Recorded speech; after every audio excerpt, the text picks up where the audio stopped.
नमस्ते। इस बुलेटिन में आप सभी दर्शकों का बहुत बहुत स्वागत है। आपके साथ मैं हूं जयप्रकाश शर्मा। चलिए वक्त हो चला सीएम योगी आदित्यनाथ आपको बता दें, कैलाश मानसरोवर के श्रद्धालु को तोहफा दे रहे हैं। 555 कैलाश मानसरोवर के यात्रियों को राशि सीएम योगी ट्रांसफर कर रहे हैं। राशि 555 यात्रियों को सौगात दी जा रही है और थोड़ी देर में उनका संबोधन शुरू होने वाला है। तो कैलाश मानसरोवर के यात्रियों को राशि जारी की है, ये तस्वीरें हम आपको दिखा रहे हैं। एक खास कार्यक्रम लखनऊ में हो रहा है और वही तस्वीरें हम आपको दिखा रहे हैं। श्रद्धालु को सीएम योगी की बड़ी सौगात। वित्त मंत्री सुरेश खन्ना, पर्यटन मंत्री जयवीर सिंह आपको नजर आ जाएंगे।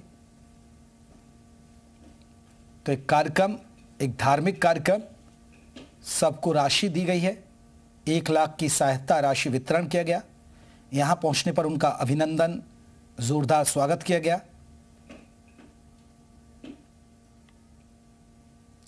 और अब सीधे लेकर चलते हैं, सीएम योगी का संबोधन होने जा रहा है। क्या वो कुछ कहने वाले हैं, जब आपको सुनाते हैं।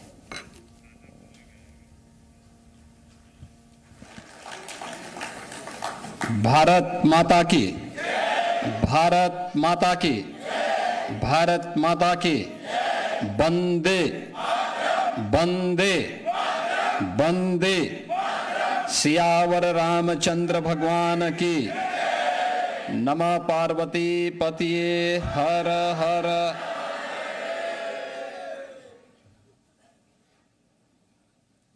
कैलाश मानसरोवर की पावन यात्रा से वापस आए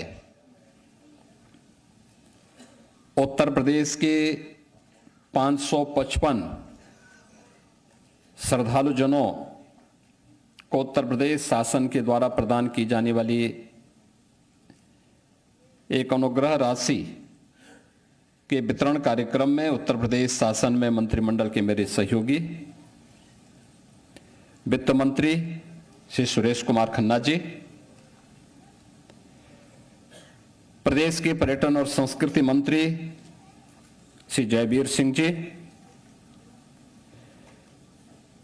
आज के समारोह में उपस्थित माननीय विधायक श्री ओपी श्रीवास्तव जी,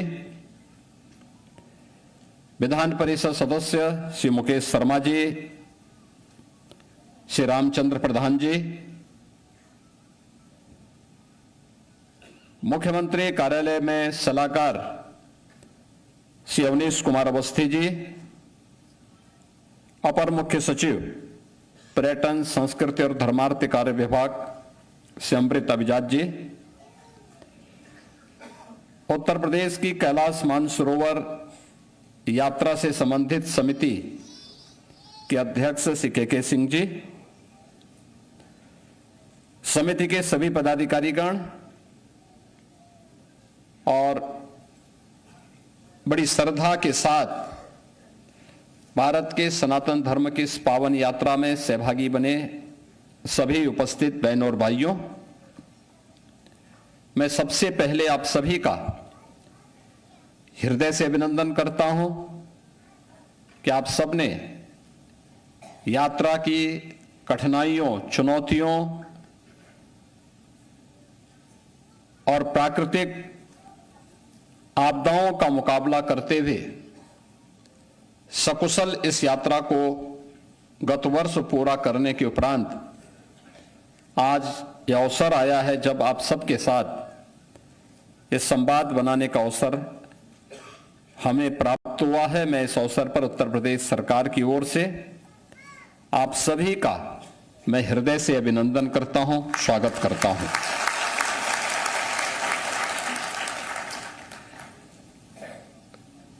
भारत के सनातन धर्म की परंपरा में प्राचीन काल से ही यात्रा समाज को जोड़ने और राष्ट्र को एकता और एकात्मता के साथ आपसी बंधन के साथ सशक्त रूप से जोड़ने का एक माध्यम में रहा है। पहले तीर्थाटन भी जीवन का एक हिस्सा माना जाता था। लोग अपने सामान्य दिनचर्या में से कुछ समय निकाल करके यात्रा पे निकलते थे। लोगों के पास संग्रह की वृत्ति नहीं थी, बल्कि अपने मेहनत से, अपने पुरुषार्थ से जो कुछ उन्होंने अर्जित करते थे, उस समय यात्रा पे निकल करके फिर जरूरतमंदों की सहायता करने के लिए वे किसी न किसी धार्मिक स्थल की यात्रा पे निकलते थे और उस यात्रा के माध्यम से पुण्य के भागीदार भी बनते थे। समाज को जो जोड़ने, समझने और देखने की एक नई संजीवनी भी प्राप्त करते थे। भारत के अंदर जो धर्मस्थल बने हैं उसके पीछे ये भाव भी रहा है। भारत प्राचीन काल से ही एक राष्ट्र की इकाई के रूप में, सांस्कृतिक इकाई के रूप में सदैव आदिकाल से बना रहा है। याद करिए, जब आदि शंकर ने केरल से निकल करके देश के 4 कोनों में 4 पीठों की स्थापना की होगी, तब देश के अंदर कोई एक सरकार नहीं थी, राज्य रजवाड़े थे, राजनीतिक इकाइयां अलग अलग भले ही रहे होंगे, लेकिन सांस्कृतिक रूप से पूरा भारत एक था। और आज भी वह भाव हर सनातन धर्मावलंबी के मन में रहता है। और ये सुखद संजोग है हम सब के लिए कि हम लोगों ने, हमारे ऋषि मुनियों ने, हमारे पूर्वजों ने जिस भाव के साथ हमें जोड़ने का काम किया, वह आज भी उसे बनाए रखने का, एक दायित्व का निर्वहन करने का प्रयास हम सब करते हैं। कोई श्रद्धा भाव के साथ करता है, कोई पर्यटन की दृष्टि से करता है। लेकिन धार्मिक स्थलों की यात्रा जब हम करते हैं तो श्रद्धा भाव ज्यादा हो, पर्यटन उसके बाद हो और मनोरंजन उसके बाद हो, तो ये 3 चीजों को अगर हम ध्यान में रख करके करेंगे तो उसकी पवित्रता को, उसकी मर्यादा को भी बनाए रख पाएंगे और उन स्थलों की गरिमा के अनुरूप हमारा आचरण न केवल हमें बल्कि हमारी पीढ़ी को भी संस्कारित करके आगे बढ़ने में मदद कर सकती है। उत्तर प्रदेश के श्रद्धालु जनों के लिए कोई समस्या ना हो, इसी के लिए हम लोगों ने 2017-18 में गाजियाबाद में कैलाश मानसरोवर भवन का निर्माण किया। और कैलाश मानसरोवर भवन इस यात्रा के प्रथम पड़ाव में, जब विदेश मंत्रालय के द्वारा सभी प्रकार की औपचारिकताओं को पूर्ण किया जाता है, उन औपचारिकताओं को पूर्ण करने के दौरान उनके लिए ठहराव का प्रथम पड़ाव, उस पड़ाव के निर्माण के लिए, और वह कार्य एक समय सीमा के अंदर पूरा हुआ। आज वह वहां पर आप सबके लिए उपलब्ध है। सरकार का प्रयास रहा है हर एक तीर्थ स्थल पर श्रद्धालु जनों के लिए अच्छी सुविधा प्राप्त हो, आज के समय के अनुरूप हम सुविधा उपलब्ध करवा सकें। एक समय था सीमित साधन नहीं थे, सीमित संख्या में श्रद्धालु जाते थे। आज साधन हो गए हैं। उत्तर प्रदेश में तो आप देखते होंगे कितनी बड़ी संख्या में, अगर हम गत वर्ष की बात देखें 2025 में उत्तर प्रदेश के अंदर 164 करोड़ श्रद्धालु उत्तर प्रदेश के अंदर अलग अलग धर्म स्थलों पर, अलग अलग क्षेत्रों में आए, जिसमें 66 करोड़ तो अकेले प्रयागराज महाकुंभ में आए। काशी में काशी विश्वनाथ धाम, अयोध्या में श्री राम जन्मभूमि, मथुरा वृंदावन में, अलग अलग क्षेत्रों में करोड़ों की संख्या में श्रद्धालु जनों का आगमन एक चुनौती भी है और उस चुनौती के साथ साथ एक अवसर भी होता है। सरकार अपने स्तर पर प्रयास करती है कि हम अच्छी सुविधा दे सकें, आवागमन के भी, जन सुविधाओं के लिए भी, और जो भी श्रद्धालु जन पर्यटक गण आते हैं उनके लिए अच्छी सुविधा वहां पे उपलब्ध हो सके। जो कि कैलाश मानसरोवर की यात्रा उत्तर प्रदेश सरकार उत्तर प्रदेश के अंदर और भारत सरकार भारत के अंदर सुविधा उपलब्ध करवा सकती है, लेकिन इसके बाहर दूसरे देशों को इस सुविधा के साथ जुड़ना होता है और उस समय उनका व्यवहार ये किसी से छुपा हुआ नहीं है। जैसे तैसे वो यात्रा वहां पर श्रद्धालु जलों के द्वारा संपन्न होती है, लेकिन फिर भी हम लोग उसके साथ जुड़ते हैं, क्योंकि उस असुविधा में भी हमारी आस्था भारी पड़ती है और आस्था के कारण हम सभी लोग जाकर के देवादिदेव महादेव का दर्शन करते हैं। डबल इंजन की सरकार का पूरा फोकस है इस बात को लेकर के कि हम लोग इस क्षेत्र में जो संभावनाएं हैं उन संभावनाओं को तेजी के साथ आगे बढ़ा सकें और उन संभावनाओं के माध्यम से प्रदेश के विकास और इसके माध्यम से नए रोजगार के अवसर भी उपलब्ध करवा सकें। ऐसा नहीं, आज के दिन पे तो उत्तर प्रदेश में लखनऊ में भी, अयोध्या में भी, काशी में भी, प्रयागराज में, चित्रकूट में, विंध्यवासिनी धाम में, नेमिषारण्य में, मथुरा वृंदावन में, सुख तीर्थ में, बौद्ध पर्यटन से जुड़े हुए केंद्रों में, अन्य तीर्थ स्थलों में पर्यटन के लिए और पर्यटकों के लिए ढेर सारी सुविधाएं पिछले 8-9 वर्षों के अंदर सरकार ने उपलब्ध करवाई हैं और इन सुविधाओं को और अच्छा करने का प्रयास भी किया जा रहा है। जो बात यहां मेरे सामने अभी कही गई कि मेडिकल की सुविधा और अन्य सुविधाओं के लिए वहां पे अभी भी परेशानी होती है, हम लोग प्रयास करेंगे, आप अपना पत्र दीजिएगा, हम लोग प्रयास करेंगे कि हम विदेश मंत्रालय के साथ बातचीत करेंगे और आने वाले समय में गाजियाबाद में ही ये सुविधा उपलब्ध हो सके। इसके लिए क्या कुछ हो सकता है, क्योंकि विदेश मंत्रालय ने भी बहुत सारी चीजें बहुत सुविधाजनक बनाई हैं। जैसे पासपोर्ट के लिए पहले केवल दिल्ली में ये सुविधा थी, आज लगभग हर जनपद में पासपोर्ट के कार्यालय बहुत अच्छे और शानदार बन गए हैं, बहुत अच्छी सुविधा वहां हो गई है, बहुत सारी सुविधाएं ऑनलाइन भी उपलब्ध हो रही हैं।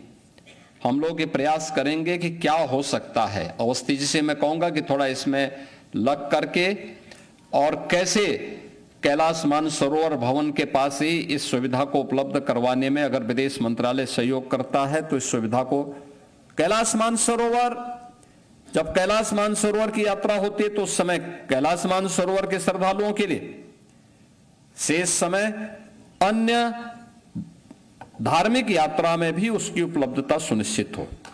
मैंने पर्यटन और संस्कृति विभाग को पहले भी कहा था कि इसका हमें बेहतर उपयोग करना चाहिए, लेकिन उपयोग ही नहीं करना, उसका रखरखाव भी करना है। रखरखाव बेहतर तरीके से हो। अगर कोई चीज बनी है, हमारा दायित्व बनता है कि हम उसको सही देखभाल करें, उसका संरक्षण करने का दायित्व भी हमारा है। यही हमारी कृतज्ञता होती है अपने परंपरा के प्रति, अपने धार्मिक स्थलों के प्रति। कैलाश मानसरोवर की यात्रा में आपको जाने का अवसर प्राप्त हुआ। प्रयास होना चाहिए कि अलग अलग समय में यात्राएं होती हैं। उत्तराखंड में भी 4 धाम हैं, देश के अंदर भी 4 धाम हैं और उत्तर और दक्षिण को जोड़ने के लिए प्रधानमंत्री मोदी जी ने बहुत सारे प्रयास प्रारंभ किए। काशी तमिल संगमम का कार्यक्रम काशी में पिछले 4-5 वर्षों से लगातार चल रहा है। तमिलनाडु और उत्तर प्रदेश को जोड़ने के 2 माध्यम हैं। उत्तर प्रदेश में बाबा विश्वनाथ का धाम है और तमिलनाडु में रामेश्वरम धाम है। हमारा प्रयास होगा आने वाले समय में उत्तर प्रदेश के श्रद्धालु रामेश्वरम की यात्रा में जाएं। उत्तर प्रदेश के श्रद्धालुओं के लिए रामेश्वरम की यात्रा और सुगम हो सके। रेलवे मंत्रालय के द्वारा उस प्रकार की सुविधाएं उपलब्ध कराई जाती हैं। हम लोग उसके साथ भी बातचीत करके प्रयास करेंगे कि काशी से बाबा विश्वनाथ का दर्शन करके गंगा जल लेकर के और यहां से गंगा जल लेकर के अगर रामेश्वरम की यात्रा करने के लिए क्या सुविधा हो सकती है, तो इसको और अच्छे ढंग से रिफाइंड करके इसको आगे बढ़ाने में प्रदेश सरकार को भी इस सुविधा को बढ़ाने में, इस सुविधा को प्रदान करने में मदद मिलेगी। क्योंकि उत्तर से दक्षिण को जोड़ने, एक भारत श्रेष्ठ भारत के निर्माण में इससे और सहायता प्राप्त होगी। मीडिया के माध्यम से प्रचार प्रसार करने का दायित्व है, यह पर्यटन, संस्कृति और धर्मार्थ कार्य विभाग का होना चाहिए। यात्रा के समय हमारे पास उस प्रकार का ऐप मौजूद हो, सोशल मीडिया के माध्यम से, डिजिटल मीडिया के माध्यम से, विजुअल मीडिया और प्रिंट मीडिया के माध्यम से इस प्रकार का प्रचार प्रसार हमें व्यापक रूप से करना चाहिए। अगर हम करेंगे तो विभाग का भी और उस प्रकार के प्रचार प्रसार के माध्यम से, इन धर्मस्थलों के माध्यम से प्रदेश की अर्थव्यवस्था में एक नई पहचान उसे प्राप्त होती है, अर्थव्यवस्था मजबूत होती है। प्रयागराज में महाकुंभ हुआ, 66 करोड़ श्रद्धालु आए और 66 करोड़ श्रद्धालुओं के आने से उत्तर प्रदेश की अर्थव्यवस्था पर क्या प्रभाव पड़ा, आज ये सब दिखाई देता है, इसका प्रभाव है। इस प्रकार के आयोजन अपने आप में देश को जोड़ने के बहुत अच्छे माध्यम बनते हैं। हम लोगों ने देखा, जो लोग उत्तर प्रदेश में पहली बार आए, उस समय उनके बीच में उत्तर प्रदेश के बारे में जो धारणा बनाई गई थी कि उत्तर प्रदेश में सुरक्षा नहीं है, विकास नहीं है, अव्यवस्था है, लोगों का व्यवहार ठीक नहीं है, जब उन्होंने उत्तर प्रदेश में आकर के देखा कि उनके राज्य से अच्छी सड़कें हैं, उन्होंने जब उत्तर प्रदेश में आकर के देखा लोगों का व्यवहार बहुत अच्छा है, उन्होंने जब यहां देखा कि यहां पे बेहतरीन सुविधाएं हैं। हम लोग तो यह भी देखते थे कि महाकुंभ के दौरान 10-10 किलोमीटर लोग पैदल चले और जब उनको लोग, कुछ यूट्यूबर्स उनके बीच में जाकर के उनको भड़काने का काम करते थे तो उनको भगाते थे। वो कहते थे कि भाई पैदल मैं जा रहा हूं, मुझे संगम में स्नान करना है, तुम्हें परेशानी क्या हो रही है। यह भी हम लोगों ने देखा है कि दूर दराज से आने वाला श्रद्धालु इस तरीके से डपट करके उन्हें बाहर करता था और अपनी मस्ती से जाकर के त्रिवेणी में, मां गंगा, मां यमुना और सरस्वती की त्रिवेणी में जाकर के डुबकी लगा करके आनंद से भाव विभोर होकर के फिर महाकुंभ से वापस अपने धाम, अपने गांव के लिए, अपने शहर और अपने जनपद के लिए, अपने राज्य के लिए वापस प्रस्थान करता था। यानी ये भाव जब होता है तो उस भाव में फिर व्यक्ति हर कठिन चुनौती का सामना करते हुए भी मंजिल को प्राप्त कर लेता है। हमें इस मंजिल को प्राप्त करने की दिशा में आगे बढ़ना चाहिए। इन सुविधाओं को आगे बढ़ाने के लिए सरकार पूरी तरह संवेदनशील है, इस सरकार की प्रतिबद्धता का हिस्सा भी है। लेकिन धार्मिक पर्यटन में उसकी मर्यादा को श्रद्धापूर्वक आगे बढ़ाने का दायित्व हम सबका सामूहिक रूप से भी होना चाहिए। इस विश्वास के साथ आज जो 555 कैलाश मानसरोवर की यात्रा में गए हुए श्रद्धालु थे, उनके वापस आने पर मैं उनका अभिनंदन करता हूं। और उत्तर प्रदेश सरकार के द्वारा जो सहायता आपको उपलब्ध करवाई जाती है, सहायता नहीं बल्कि उत्तर प्रदेश सरकार का आपके साथ एक संबल है कि इस संबल के माध्यम से उत्तर प्रदेश सरकार आपके साथ है और इस प्रकार की सुविधाओं को और मजबूती के साथ आगे बढ़ाने में ये सहायता हमें मदद करेगी। आप सबके प्रति मेरी शुभकामनाएं हैं। देवादिदेव महादेव से मेरी यही प्रार्थना है कि ये सहायता भी और आपकी ये यात्रा भी आपको और आपके पारिवारिक और सामाजिक जीवन को और सुदृढ़ करे, मजबूत करे। आप सबके प्रति मेरी मंगलमय शुभकामनाएं हैं। धन्यवाद। जय हिंद। बहुत बहुत धन्यवाद माननीय मुख्यमंत्री महोदय। आप